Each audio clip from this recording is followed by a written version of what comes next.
dijadikan sebagai panduan dalam hal mempertimbangkan keputusan yang diambil. Kemudian, nilai juga merupakan sesuatu yang bersifat abstrak karena mencakup pemikiran dari seseorang.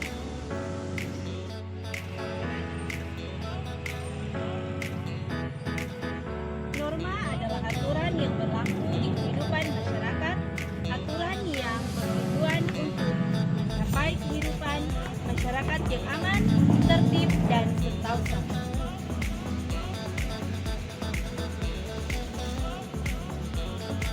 Konstitusi adalah seperangkat aturan atau hukum yang berisi ketentuan tentang bagaimana pemerintah diatur dan dijalankan.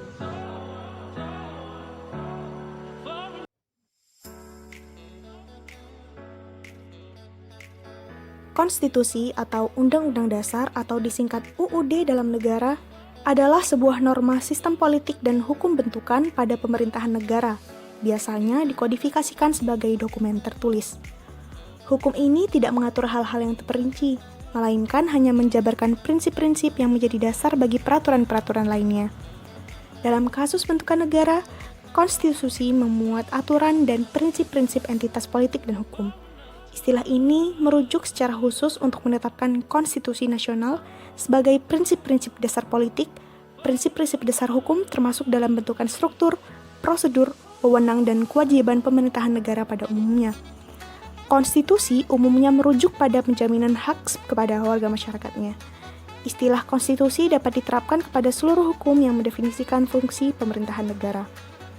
Tujuan konstitusi adalah membatasi kekuasaan penguasa agar tidak bertindak sewenang-wenang. Hal ini dimaksudkan apabila tanpa membatasi kekuasaan penguasa, dikhawatirkan konstitusi tidak akan berjalan dengan baik dan bisa saja kekuasaan penguasa akan merajalela dan bisa merugikan rakyat banyak. Yang kedua adalah melindungi HAM. Maksudnya, setiap penguasa berhak menghormati HAM yang lain dan hak memperoleh perlindungan hukum dalam hal melaksanakan haknya. Yang ketiga adalah pedoman penyelenggaraan negara. Artinya, tanpa adanya pedoman konstitusi, negara kita tidak akan berdiri dengan kokoh. Konstitusi Indonesia saat ini adalah Undang-Undang Dasar Republik Indonesia tahun 1945.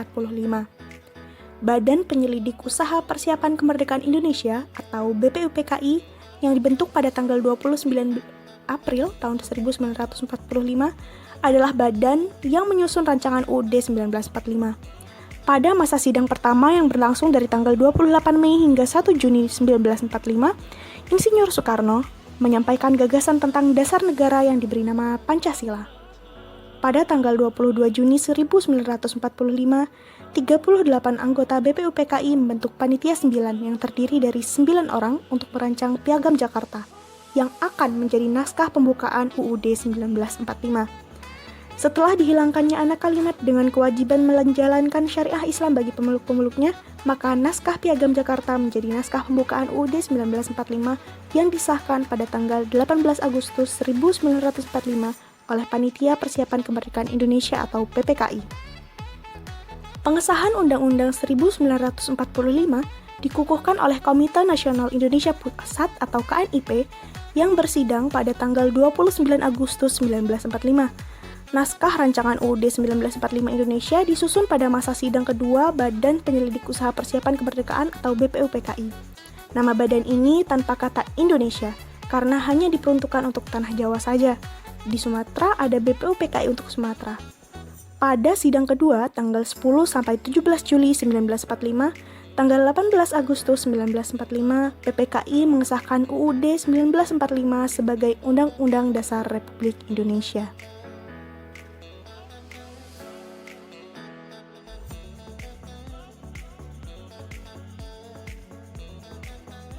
Konstitusi Indonesia mengalami beberapa periode.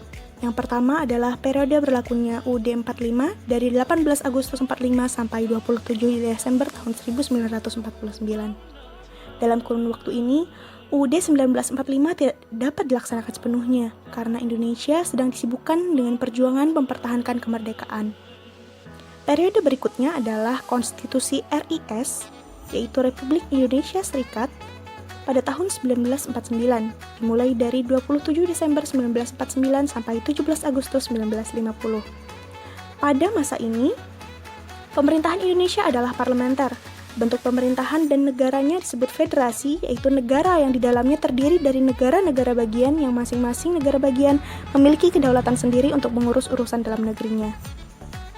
Selanjutnya adalah periode UUDS 1950, yaitu dari tanggal 17 Agustus 1950 sampai 5 Juli 1959.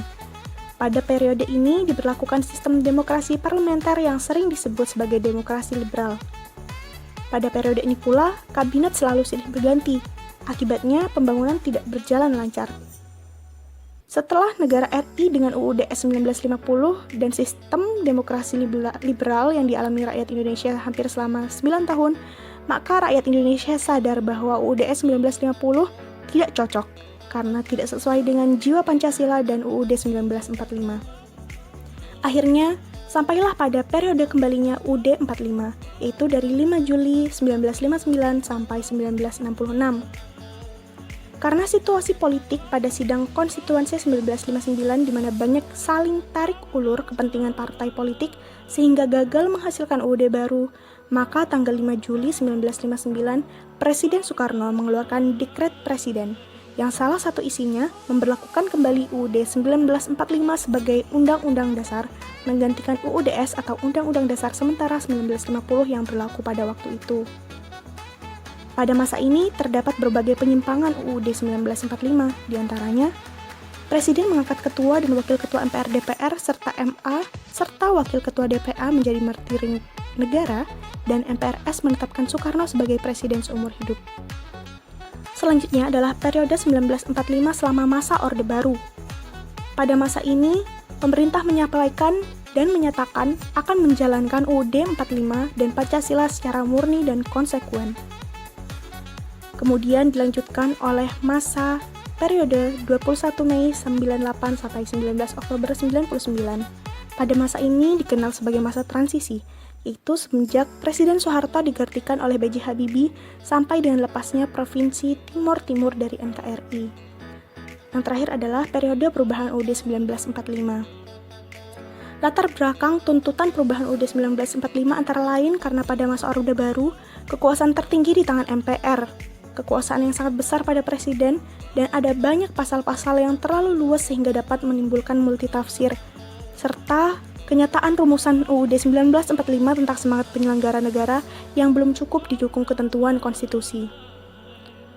Pada perubahan-perubahan ini, tujuannya adalah untuk menyempurnakan aturan dasar seperti tataran negara, kedaulatan rakyat, HAM, pembagian kekuasaan, eksistensi negara demokrasi dan negara hukum, serta hal-hal lain yang sesuai dengan perkembangan aspirasi dan kebutuhan bangsa. Oleh karena itu, dalam kurun waktu 1999 sampai 2002, UUD 1945 mengalami 4 kali perubahan atau amandemen yang ditetapkan dalam sidang umum dan sidang tahunan MPR, yaitu pada tahun 1999, 2000, 2001, dan 2002. Tantangan konstitusi antara lain adalah ketidakserasian antara UUD 45 dengan peraturan-peraturan lain di bawahnya, terlalu luasnya peraturan yang ada sehingga muncul multitafsir, dan kurangnya fleksibilitas peraturan-peraturan yang mengikat karena perubahan zaman.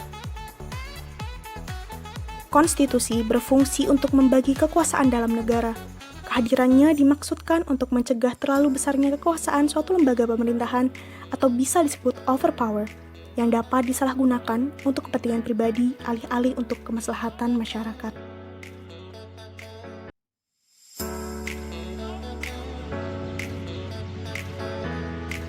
Konstitusi adalah hukum tertinggi dalam suatu negara, sebab tanpa konstitusi negara tidak mungkin terbentuk. Dengan kata lain, konstitusi membuat unsur pokok